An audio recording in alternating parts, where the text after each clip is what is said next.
আসসালামু আলাইকুম, কেমন আছেন ভাইজান? ওয়ালাইকুম আসসালাম। হ্যাঁ, ভালো আছি। তুমি কেমন আছো? আমি আছি ভালো। আপনি কুয়েত আছেন না দুবাই আছেন? ভালো আছো না? আচ্ছা, তুমি কার সঙ্গে আছো? আমি বাংলাদেশ সরকার তারেক জিয়ার সাথে আছি। ক্যামেরা একটু ওই মাথা চুলটা এতই হারামজাদা। কথা করছে না বাসে তো দিন ভালো লাগে না ছবি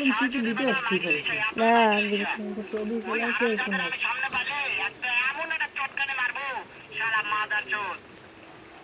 কলাম শুনতেছে ভাষে আছে। শুনো, তবে কি আছে? ওই মাদার চোদের জায়গা আছে নাকি? ও আমার কথা সব শুনতেছে। ওই শালা চোদের বেটাকে শুনে শুনে আমি বেশি বলবো।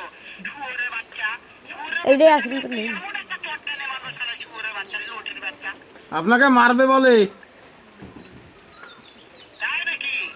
ওই শুয়োরের বাচ্চা আমাকে মারতে চায়? এইভাবে মানে দেখা সাক্ষাৎ হলে বলে শুয়োরের বাচ্চাকে আমি এমন চটকানে মারবো, মাদার চোদ। ভালো হয়ে যাও। তো ওইটা ওই যেটাতে ক্যান্সেল না